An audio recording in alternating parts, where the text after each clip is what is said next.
So what I've been focusing on in my scholarship in part over the last decade has been the role of cyberspace, which is a very broad concept for meaning everything to do with the internet, new technology, Internet of Things and the like, and how that has changed civil society in general, and how that has been used as the precursor to what I unfortunately label as Cyber World War III.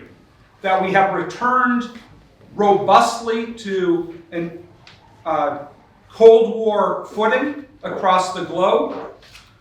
I have been writing on this for more than a decade. We have seen this in cyberspace for years, and unfortunately we now see it with kinetic action, acts of aggression, genocide on the ground in the Ukraine, as well as other hotspots around the world.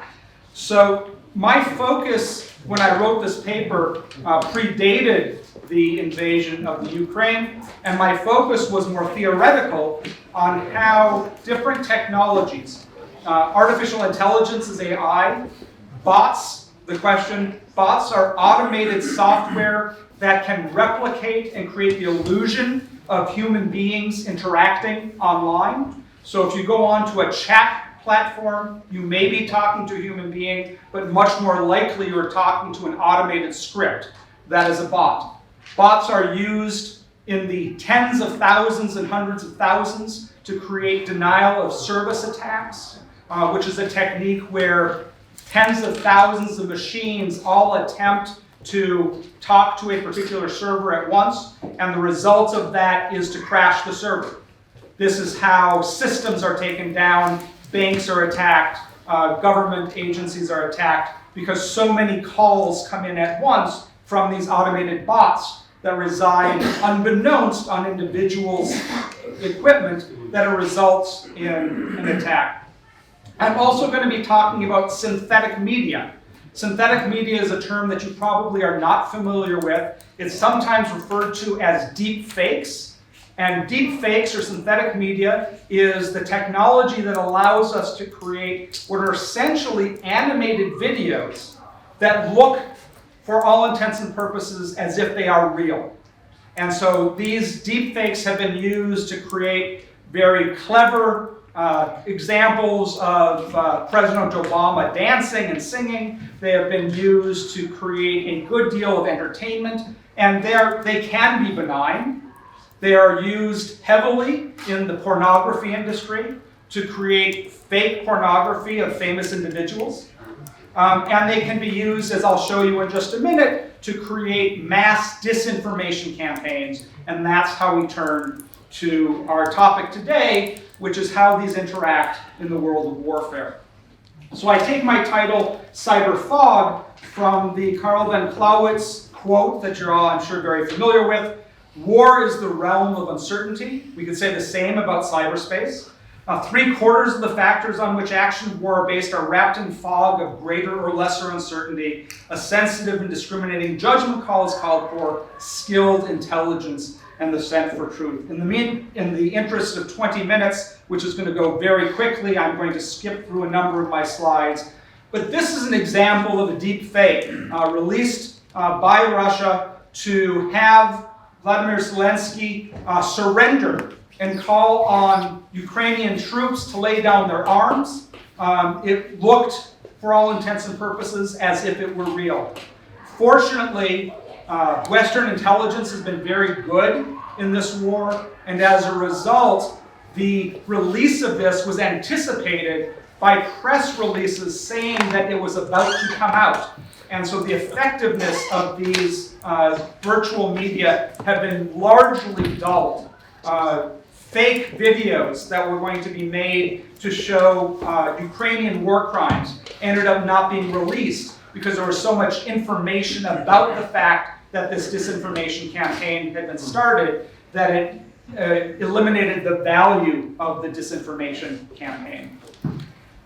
Social media has also played a dramatic role already in destabilizing the world. So we saw, going back a few years ago, the abuse of social media in Burma or Myanmar, where a fairly new distribution of Facebook resulted in the use of Facebook to create animosity, hatred that resulted in mass murder and genocide across the nation, fueled by false claims of attacks being made within the country. And the failure of Facebook to identify the misuse of its platform and the ability to keep these lies being perpetrated on the Facebook platform resulted in thousands of deaths, hundreds of thousands of individuals being displaced, and today a lawsuit has been filed in the US and the UK for over 150 billion pounds, alleging that Facebook had failed in its duty to police its own website and protect from the abuses that were happening. Of course, it's very difficult to police a website. Knowing what is true disinformation, what is falsity versus what is opinion is very difficult. In the US, First Amendment concerns and Communication Decency Act concerns make it even more difficult. The EU just, I believe Sunday, passed the Data Services Act, which goes a very, very small way to try and address some of these, but create some new tools, at least within European Union. But unfortunately, that new proposal is limited to platforms of over 45 million users, which means it's more about Facebook and Google than it is about lies and misinformation campaigns and propaganda. And so we'll see whether it develops into a strong tool or not over the years to come. I'm going to skip ahead in my slides a little bit. First, a quote. This was recent. Now, former President Obama, speaking at a technology conference in Berkeley last week, further highlighted the problem or the tension that we have with online platforms, particularly focusing on social media. He said that the social media and technology whose product design monetizes anger, resentment, conflict, division, in some cases, makes people very vulnerable. So the nature of the algorithms, which are designed to promote stickiness, the amount of time one stays on the app, which is itself a fairly benign purpose. It's the same reason soap operas exist, to keep us watching the TV show. Right? It's a benign purpose. But if you use the anger and hatred, the social buttons that pushes a population to get angrier and stay more engaged, the consequence is to, as we heard in an earlier presentation, to weaponize the platform and to weaponize the emotions of the public. And it is this form of weaponization, unintentionally, that we have seen over the past 5 years that have led to significant upheavals, that have led to anti-democratic activities on the streets, riots and the like.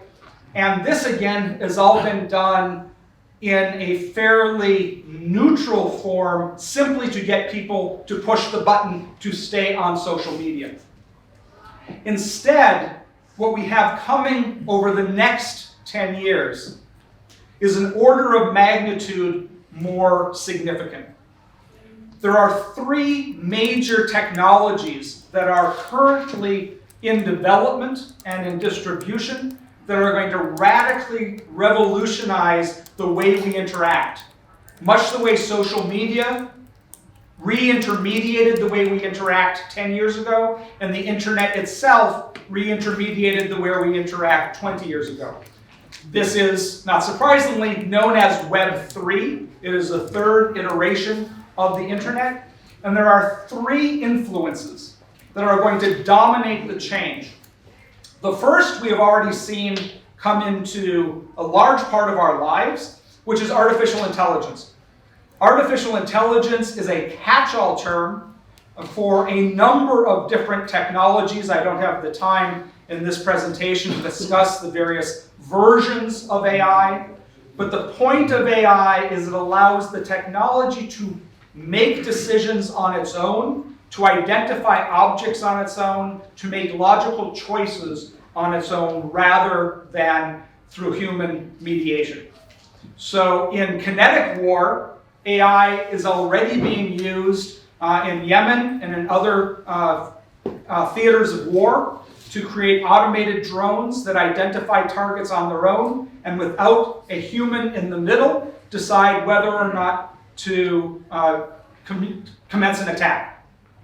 Now, arguably, AI has certain benefits in the theater of war because humans tend to override data with gut instinct that they have the right target.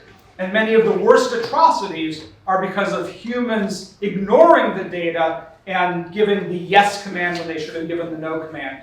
So having AI as a second no makes a great deal of sense.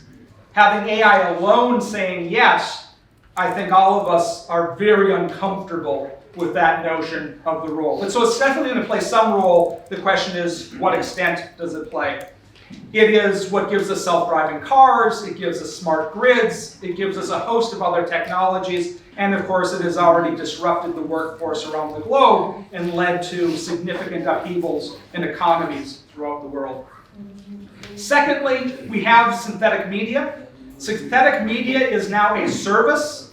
So like many of the other technologies, an individual can upload a video of a target, upload a script, and the software will generate the story that the user wants to create from this person speaking. You don't have to know how to program. You don't have to be a technologist to go online and create any story you want to create using synthetic media. And it's still at its earliest stages. It's only getting better and better.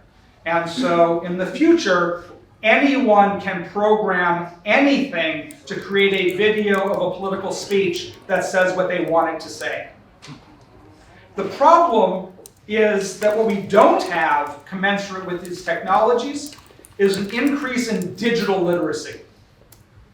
The public, even in the most sophisticated markets, barely understands how this technology works. The technology is becoming better and better, which means that software AI cannot recognize truth from fiction. It is able to be created on the fly, and so the ability to use something like Snopes or other debunking platforms are days or weeks behind the creation of the content. Right? It is vastly faster, and that's in the best markets. Think about a country like Myanmar. Think about a war zone like the Ukraine or Syria. The ability to get disinformation separated from true information is almost non-existent. And so the ability to weaponize this technology is incredibly powerful. And then third is the metaverse.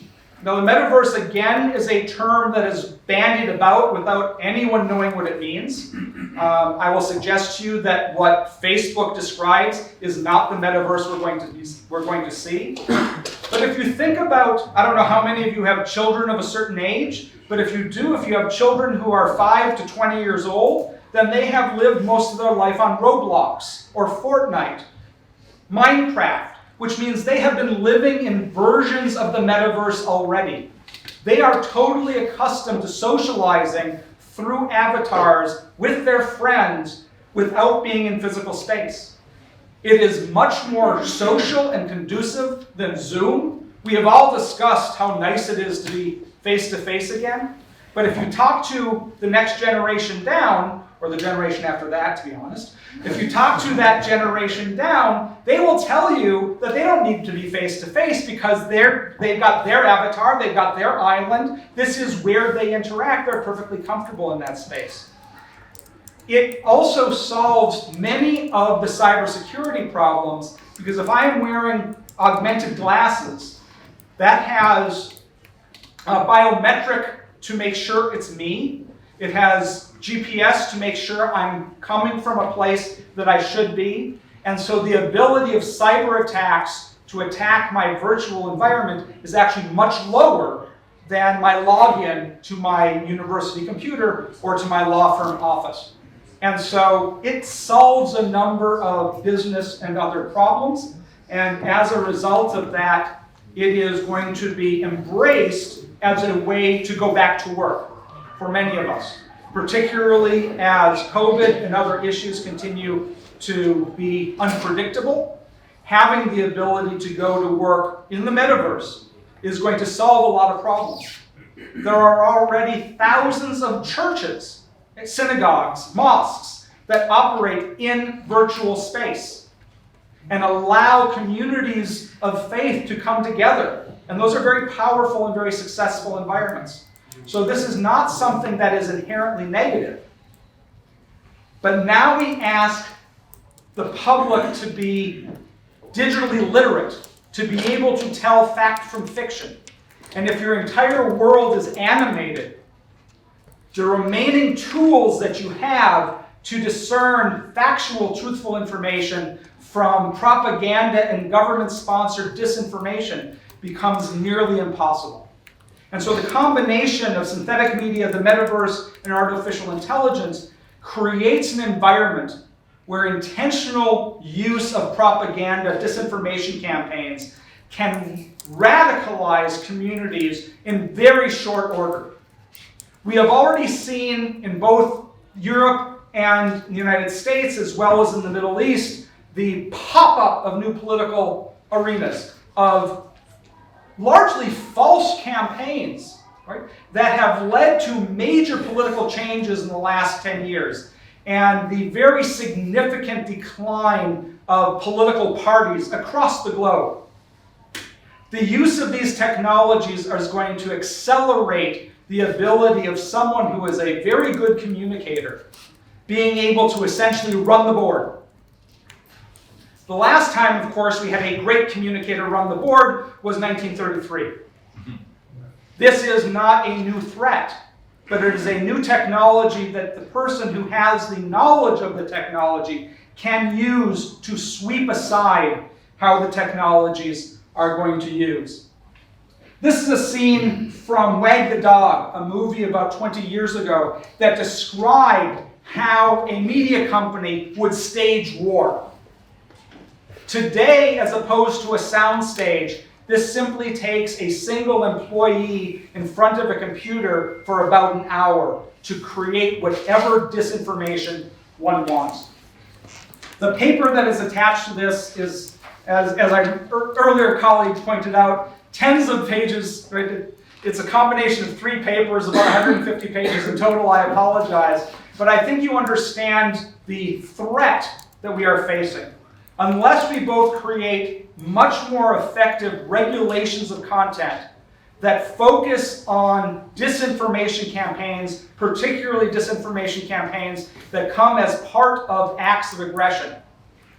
And until we radically change the digital literacy education of our public and reintroduce effective independent journalism, unless we do all those 3 things, we are at risk of the cyber war that we are facing becoming a kinetic war extremely quickly.